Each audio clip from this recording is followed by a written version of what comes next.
নমস্কার শ্রোতা বন্ধুরা, আমি মোনালিসা আর আমার এই সাহিত্য বৈঠক চ্যানেলে আপনাদেরকে শোনাতে এসেছি বাংলা সাহিত্যের কিছু অমূল্য গল্প ও কবিতা। আজ শোনাবো আমাদের সকলের অত্যন্ত প্রিয় ছোট গল্প রবীন্দ্রনাথ ঠাকুরের লেখা কাবুলিওয়ালা। আমার 5 বছর বয়সী ছোট মেয়ে মিনি এক মুহূর্ত কথা না বলে থাকতে পারে না। পৃথিবীতে জন্মগ্রহণ করে ভাষা শিখতে সে কেবল 1টি বছর সময় নিয়েছিল। তারপর থেকে যতক্ষণ সে জেগে থাকে এক মুহূর্ত মৌনভাবে নষ্ট করে না। তার মা অনেক সময় ধমক দিয়ে তার মুখ বন্ধ করে দেয়, কিন্তু আমি তাহা পারি না। মিনি চুপ করে থাকলে এমনই অস্বাভাবিক দেখতে হয় যে সে আমার বেশিক্ষণ সহ্য হয় না। এই জন্য আমার সঙ্গে তার কথোপকথনটা কিছু উৎসাহের সাথে চলে। সকালবেলায় আমার নভেলের 7 পরিচ্ছেদে হাত দিয়েছি।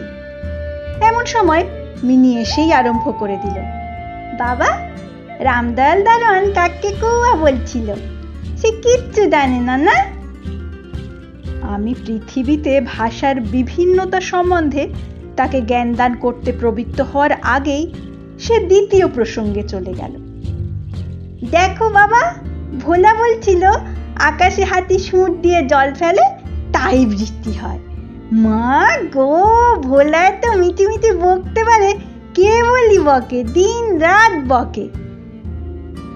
এ সম্বন্ধেও আমার মতামতের জন্য কিছু মাত্র অপেক্ষা না করে হঠাৎ জিজ্ঞাসা করে বসলো, বাবা, মা তোমার কে হয়?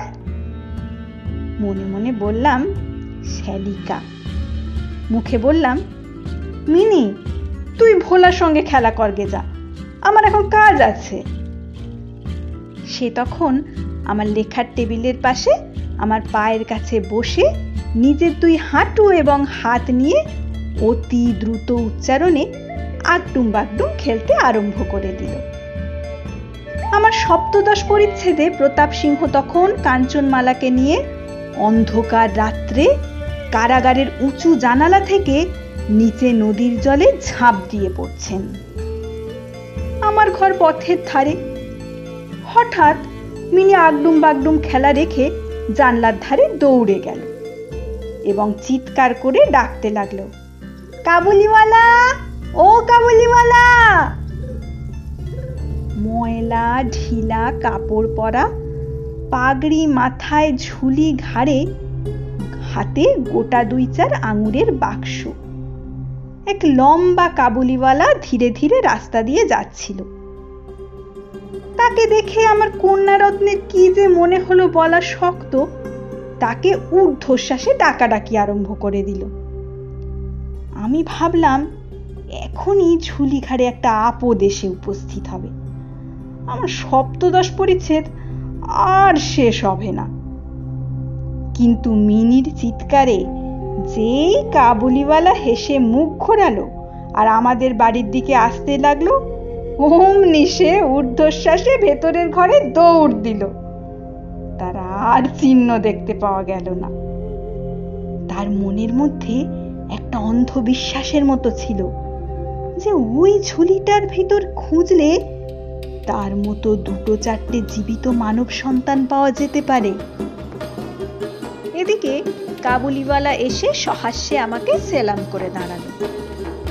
আমি ভাবলাম, যদিও প্রতাপ সিংহ এবং কাঞ্চনমালার অবস্থা অত্যন্ত সংকটাপন্ন, তাও লোকটাকে ঘরে ডেকে এনে তার কাছ থেকে কিছু না কেনাটা ভালো দেখায় না। কিছু কেনা গেল। তারপর 5টা কথা এসে পড়ল। আব্দুর রহমান, রুশ, ইংরেজ প্রভৃতিকে নিয়ে সীমান্ত রক্ষা নীতি সম্বন্ধে গল্প চলতে লাগলো। অবশেষে উঠে যাওয়ার সময় সে জিজ্ঞাসা করলো, বাবু, তোমার লড়কি কোথায় গেল? আমি মিনির অমূলক ভয় ভেঙে দেওয়ার উদ্দেশ্যে তাকে ভেতর থেকে ডেকে আনলাম। সে আমার গা ঘেঁষে কাবুলির মুখ এবং ঝুলির দিকে সন্দিগ্ধ চোখে তাকিয়ে দাঁড়িয়ে রইল। কাবুলি ঝুলির মধ্যে থেকে কিশমিশ খোবানি বার করে তাকে দিতে গেল। সে কিছুতেই নিল না। দ্বিগুণ সন্দেহের সাথে আমার হাঁটুর সাথে জুড়ে দাঁড়িয়ে রইল। প্রথম পরিচয়টা এইভাবেই গেল। কিছুদিন পরে একদিন সকালবেলায় কিছু দরকারে বাড়ি থেকে বার হওয়ার সময় দেখি আমার কন্যাটি দরজার কাছে বেঞ্চির উপর বসে অনর্গল কথা বলে যাচ্ছে এবং কাবুলিওয়ালা তার পায়ের কাছে বসে সহাস্য মুখে শুনছে এবং মধ্যে মধ্যে প্রসঙ্গক্রমে নিজের মতামতও দোআঁশলা বাংলায় ব্যক্ত করছে। মিনির 5 বছরের জীবনের অভিজ্ঞতায় বাবা ছাড়া এমন ধৈর্যবান শ্রোতা সে কখনো পায়নি। আবার দেখি তার ক্ষুদ্র আঁচল বাদাম কিশমিশে পরিপূর্ণ। আমি কাবুলিওয়ালাকে বললাম, ওকে এসব কেন দিয়েছ? অমন আর দিও না বলে পকেট থেকে একটা আধুলি নিয়ে তাকে দিলাম। সে অসংকোচে আধুলি নিয়ে ঝুলিতে পড়ল। বাড়িতে ফিরে এসে দেখি সে আধুলিটি নিয়ে 16 আনা গোলযোগ বেঁধে গেছে। মিনির মা একটা সাদা চকচকে গোলাকার জিনিস হাতে নিয়ে ভর্ৎসনার স্বরে মিনিকে জিজ্ঞাসা করছেন, তুই আধুলি কোথায় পেলি? কাবুলিওয়ালা দিয়েছে। কাবুলিওয়ালার কাছ থেকে আধুলি তুই কেন নিতে গেলি? আমি যাইনি, সে নিজেই দিলে। আমি এসে মিনিকে তার আসন্ন বিপদ থেকে উদ্ধার করে বাইরে নিয়ে গেলাম। জানতে পারলাম কাবুলিওয়ালার সাথে মিনির যে এই দ্বিতীয় সাক্ষাৎ তা নয়। ইতিমধ্যে সে প্রায় প্রতিদিন এসে পেস্তা বাদাম ঘুষ দিয়ে মিনির ক্ষুদ্র হৃদয়টুকু অনেকটা অধিকার করে নিয়েছে। দেখলাম এই দুটি বন্ধুর মধ্যে গুটি কতক বাঁধা কথা এবং ঠাট্টা প্রচলিত আছে।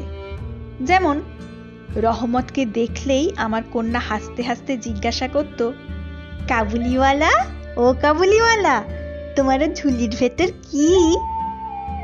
রহমত একটা অপ্রয়োজনীয় চন্দ্রবিন্দু যোগ করে হাসতে হাসতে উত্তর দিত, হাতি।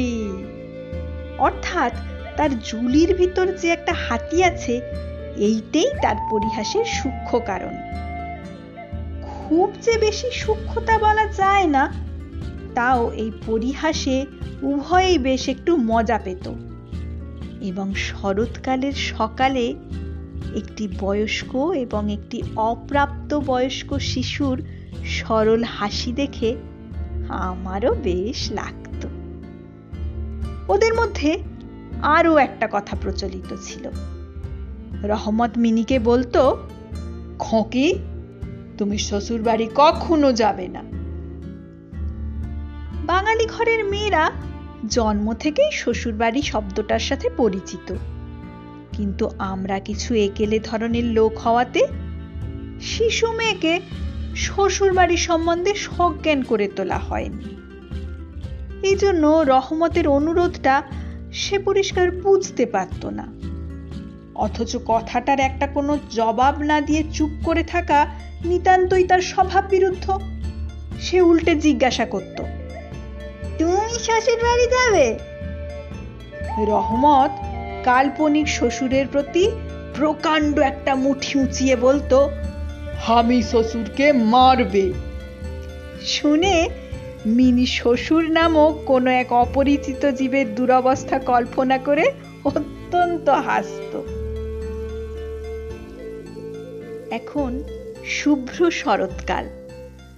প্রাচীনকালে এই সময়ে রাজারা দিগ্বিজয়ে বার হতেন। আমি কলকাতা ছেড়ে কখনো কোথাও যাইনি, কিন্তু সেই জন্যই আমার মনটা পৃথিবীময় ঘুরে বেড়ায়। আমি যেন আমার ঘরের কোণে চিরপ্রবাসী। বাইরের পৃথিবীর জন্য আমার সব সময় মন কেমন করে। একটা বিদেশের নাম শুনলেই অমনি আমার মন ছুটে যায়। তেমনি বিদেশি লোক দেখলেই নদী, পর্বত, অরণ্যের মধ্যে একটা কুটিরের দৃশ্য মনে উদয় হয় এবং একটা উল্লাসপূর্ণ স্বাধীন জীবনযাত্রার কথা কল্পনায় জেগে ওঠে। এদিকে আবার আমি এমনই উদ্ভিজ্জ প্রকৃতি যে আমার কোনটুকু ছেড়ে একবার বার হতে গেলে মাথায় বজ্রাঘাত হয়। এই জন্য সকালবেলায় আমার ছোট ঘরে টেবিলের সামনে বসে এই কাবুলির সঙ্গে গল্প করে আমার অনেকটা ভ্রমণের কাজ হতো। দুই ধারে বন্ধুর দুর্গম উঁচু পর্বত, মধ্যে সংকীর্ণ মরুপথ, বোঝাই করা উটের শ্রেণী চলেছে। পাগড়ি পরা বণিক ও পথিকেরা কেউ বা উটের পরে, কেউ বা পায়ে হেঁটে, কারো হাতে বর্ষা, কারো হাতে সেকেলে চকমকি ঠোকা বন্দুক। কাবুলি মেঘমন্দ্র স্বরে ভাঙা বাংলায় স্বদেশের গল্প করত, আর এই ছবি আমার চোখের সামনে দিয়ে চলে যেত। মিনির মা অত্যন্ত শঙ্কিত স্বভাবের লোক। রাস্তায় কোনো একটা শব্দ শুনলেই তার মনে হয় পৃথিবীর সমস্ত মাতাল আমাদের বাড়িটাই বিশেষ করে লক্ষ্য করে ছুটে আসছে। এই পৃথিবীটা যে সর্বত্র চোর, ডাকাত, মাতাল, সাপ, বাঘ, ম্যালেরিয়া, শুঁয়োপোকা, আরশোলা এবং গোরার দ্বারা পরিপূর্ণ, এতদিন পৃথিবীতে বাস করেও সেই বিভীষিকা তার মন থেকে দূর হয়নি। রহমত কাবুলিওয়ালা সম্বন্ধে তিনি সম্পূর্ণ নিঃসংশয় ছিলেন না। তার প্রতি বিশেষ দৃষ্টি রাখার জন্য তিনি আমাকে বারবার অনুরোধ করেছিলেন। আমি তার সন্দেহ হেসে উড়িয়ে দেওয়ার চেষ্টা করলে তিনি পর্যায়ক্রমে আমাকে গুটি কতক প্রশ্ন করলেন। কখনো কি কারো ছেলে চুরি যায় না? কাবুল দেশে কি দাস ব্যবসা প্রচলিত নেই? একজন প্রকাণ্ড কাবুলির পক্ষে একটি ছোট ছেলে চুরি করে নিয়ে যাওয়া একেবারেই কি অসম্ভব? আমাকে মানতে হলো ব্যাপারটা যে অসম্ভব তা নয়, কিন্তু অবিশ্বাস্য। বিশ্বাস করার শক্তি সকলের সমান নয়। এই জন্য আমার স্ত্রীর মনে ভয় থেকে গেল, কিন্তু তাই বলে বিনা দোষে রহমতকে আমাদের বাড়ি আসতে নিষেধ করতে পারলাম না। প্রতি বছর মাঘ মাসের মাঝামাঝি সময় রহমত দেশে চলে যায়। এই সময়টা সমস্ত পাওনার টাকা আদায় করবার জন্য সে বড় ব্যস্ত থাকে। বাড়ি বাড়ি ফিরতে হয়, কিন্তু তবু মিনিকে একবার সে দর্শন দিয়ে যায়। দেখলে সত্যি মনে হয় উভয়ের মধ্যে যেন একটা ষড়যন্ত্র চলছে। সকালে যেদিন আসতে পারে না, সেদিন দেখি সন্ধ্যার সময় এসেছে। অন্ধকারে ঘরের কোণে সেই ঢিলে ঢালা জামা পায়জামা পরা, সেই ঝোলা ঝুলিওয়ালা লম্বা লোকটাকে দেখলে সত্যি হঠাৎ মনের ভিতরে একটা আশঙ্কা দেখা দেয়। কিন্তু যখন দেখি মিনি কাবুলিওয়ালা, ও কাবুলিওয়ালা করে হাসতে হাসতে ছুটে আসে এবং দুই অসমবয়সী বন্ধুর মধ্যে পুরাতন সরল পরিহাস চলতে থাকে, তখন সমস্ত হৃদয় প্রসন্ন হয়ে ওঠে। একদিন সকালে আমার ছোট ঘরে বসে প্রুফশিট সংশোধন করছি। বিদায় নেওয়ার আগে আজ 2-3 দিন থেকে শীতটা খুব কনকনে হয়ে উঠেছে। চারিদিকে একেবারে হিহিকার পড়ে গেছে। জানালা ভেদ করে সকালের রোদ টেবিলের নিচে আমার পায়ে এসে পড়েছে। সেই উত্তাপটুকু বেশ মধুর লাগছে। বেলা বোধ হয় 8টা হবে। টুপি মাফলার জড়ানো, মর্নিং ওয়াককারী ব্যক্তিরা প্রায় সকলেই ঘরে ফিরে এসেছে। এমন সময় রাস্তায় একটা গোলযোগের শব্দ শোনা গেল। তাকিয়ে দেখি আমাদের রহমতকে দুই পাহারাওয়ালা বেঁধে নিয়ে আসছে, আর তার পিছনে কৌতূহলী ছেলের দল চলেছে। রহমতের গায়ের কাপড়ে রক্তের চিহ্ন এবং একজন পাহারাওয়ালার হাতে রক্তাক্ত ছোরা। আমি দরজার বাইরে গিয়ে পাহারাওয়ালাকে দাঁড় করিয়ে জিজ্ঞাসা করলাম, ব্যাপারটা কি? কিছুটা তার কাছে আর কিছুটা রহমতের কাছে শুনলাম যে আমাদের প্রতিবেশী একজন লোক রামপুরি চাদরের জন্য রহমতের কাছে কিছু টাকা ধার করেছিল, কিন্তু মিথ্যে বলে সেই দেনা সে অস্বীকার করে এবং সেই নিয়ে বচসা করতে করতে রহমত তাকে একটা ছুরি বসিয়ে দিয়েছে।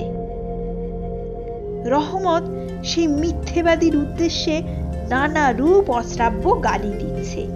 এমন সময় কাবুলিওয়ালা, ও কাবুলিওয়ালা করে ডাকতে ডাকতে মিনি ঘর হতে বেরিয়ে এলো। রহমতের মুখ মুহূর্তের মধ্যে কৌতুকপূর্ণ হাসিতে ভরে উঠল। তার কাঁধে আর ঝুলি ছিল না, সুতরাং ঝুলি সম্বন্ধে তাদের অভ্যস্ত আলোচনা হতে পারল না। মিনি একেবারেই তাকে জিজ্ঞাসা করল, তুমি শ্বশুর বাড়ি যাবে? রহমত হেসে বলল, সেখানেই যাচ্ছে। দেখলো উত্তরটা শুনে মিনির হাসি পেল না। তখন হাত দেখিয়ে বলল, শ্বশুরাকে মারতাম, কিন্তু কি করিব, হাত বাঁধা। সাংঘাতিক আঘাত করার অপরাধে কয়েক বছর রহমতের কারাদণ্ড হলো। তার কথা এক প্রকার ভুলে গেলাম। আমরা যখন ঘরে বসে চিরাভ্যস্ত মতো নিত্য কাজের মধ্যে দিনের পর দিন কাটাতাম, তখন একজন স্বাধীন পর্বতচারী পুরুষ কারা প্রাচীরের মধ্যে যে কেমন করে বছরের পর বছর কাটাচ্ছে তা আমাদের মনেও পড়তো না। আর চঞ্চল মিনির আচরণ যে অত্যন্ত লজ্জাজনক তা তার বাবাকেও স্বীকার করতে হয়। সে স্বচ্ছন্দে তার পুরাতন বন্ধুকে ভুলে প্রথমে নবী শশীর সাথে বন্ধুত্ব করল। পরে ক্রমে যত তার বয়স বাড়তে লাগলো ততই সখার পরিবর্তে একটি একটি করে সখী জুটতে লাগলো।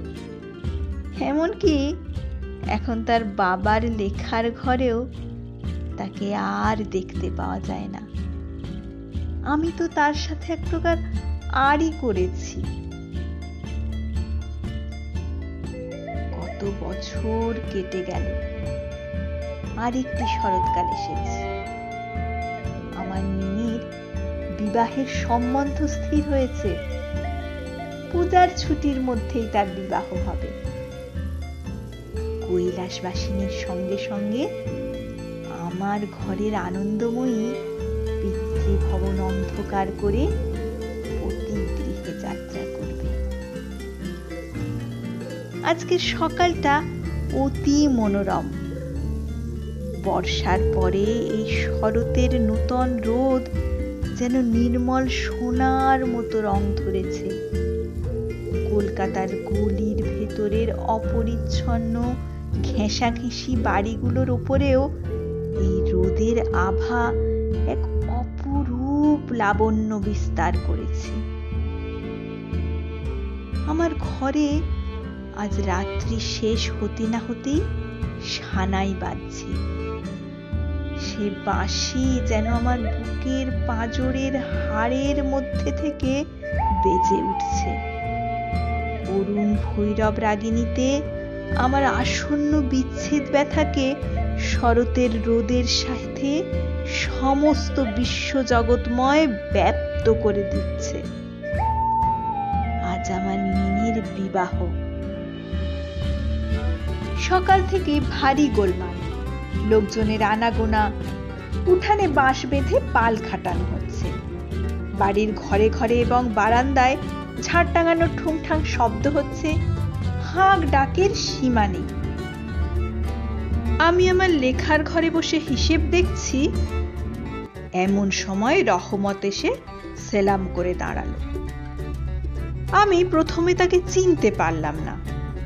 তার সে ঝুলি নেই, তার সে লম্বা চুল নেই, তার শরীরে আগের মতো সে তেজ নেই। অবশেষে তার হাসি দেখে তাকে চিনলাম। বললাম, কি রে রহমত, কবে আসলি? সে বলল, কাল সন্ধ্যাবেলা জেল থেকে খালাস পেয়েছি। কথাটা শুনে কেমন কানে খট করে উঠল। কোনো খুনিকে কখনো সামনাসামনি দেখিনি। একে দেখে ভেতরটা যেন সংকুচিত হয়ে গেল। আমার ইচ্ছে হলো আজকের এই শুভ দিনে এ লোকটা এখান থেকে গেলেই ভালো হয়। আমি তাকে বললাম, আজ আমাদের বাড়িতে একটা কাজ আছে, আমি কিছু ব্যস্ত আছি, তুমি আজ যাও। কথাটা শুনে সে তৎক্ষণাৎ চলে যেতে উদ্যত হলো। অবশেষে দরজার কাছে গিয়ে একটু ইতস্তত করে বলল, খোঁকিকে একবার দেখতে পাবো না?